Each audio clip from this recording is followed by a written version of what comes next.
7연승이 멈췄다고 해서 롯데의 질주가 끝난 건 아닙니다. 오히려 지금부터가 진짜입니다. 윤동희, 고승민, 손호영, 최근 이 세 이름만으로도 롯데 타선은 충분히 위협적인데요. 하지만 3위에 만족한다면 우승은 없습니다. 나승엽과 황성빈의 침묵이 길어지는 순간 롯데의 상승세는 꺾일 수도 있습니다. 이들의 부활이 바로 롯데가 위로 치고 올라갈 수 있는 힘을 부여해 줄 것이죠. 아직 화수분 야구가 멈추지 않은 롯데의 김태형 감독은 지금 결단의 시간을 맞고 있는데요. 반전을 꿈꾸는 롯데의 후반기, 지금부터 그 실체를 해부해 봅니다. 구독과 좋아요는 영상 제작에 큰 힘이 됩니다. 2025 시즌 롯데 자이언츠가 보여주는 후반기의 반전은 분명 인상적입니다.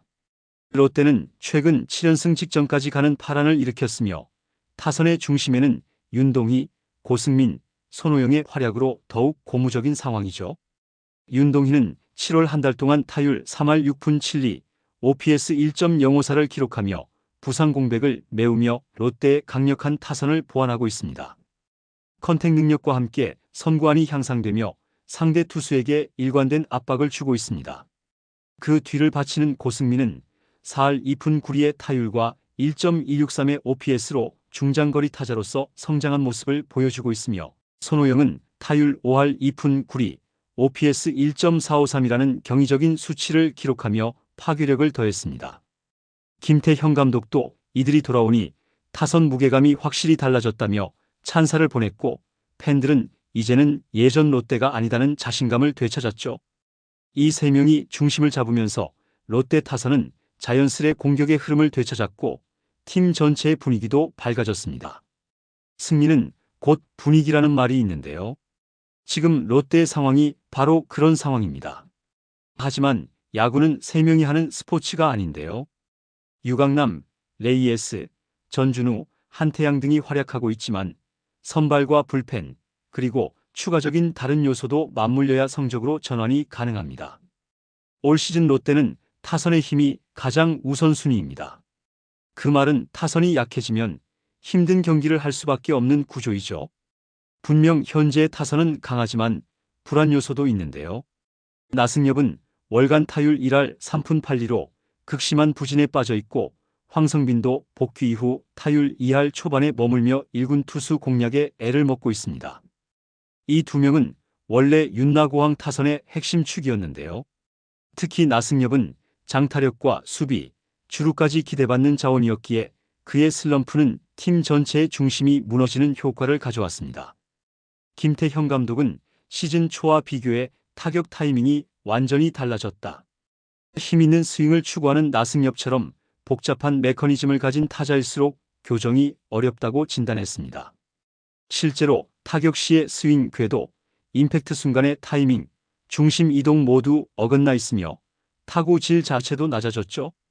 상위 타선이 아무리 잘해도 중하위 타순에서 흐름이 끊기면 결국 득점으로 이어지지 못합니다.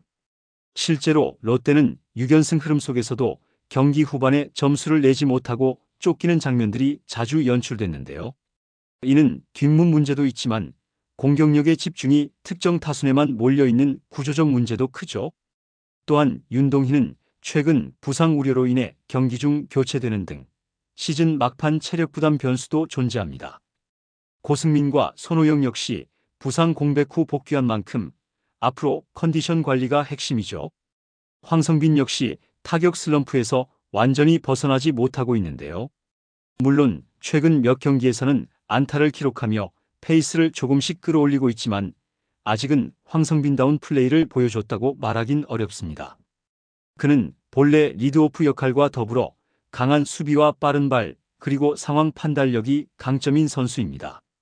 그리고 황성빈의 출루는 상대편 투수들을 흔드는 공격의 시작점과 마찬가지였습니다. 하지만 지금은 출루율이 낮아졌고 주루 플레이에서도 날카로움이 사라졌습니다. 만약 황성빈이 제기량을 찾지 못한다면 분명 장두성과 김동혁의 존재가 더욱 중요해지는데요. 두 선수는 황성빈과 윤동희의 부상 공백기 동안 선발로 출전해 기대 이상의 활약을 펼쳤습니다. 장두성은 타율 2할 8푼 4리로 커리어 하이를 기록 중이며 5월과 6월에는 모두 월간 타율 3할을 넘겼습니다. 김동혁은 타율이 2할 오픈 사리에 불과하지만 출루율이 무려 4할이 넘으며 자신의 역할을 충분히 해줬습니다. 현재 김태형 감독은 복귀한 주전들에게 우선권을 주고 있지만 성적이 부진한 상황이 이어진다면 분명 과감히 주력에 변화를 줄 것입니다.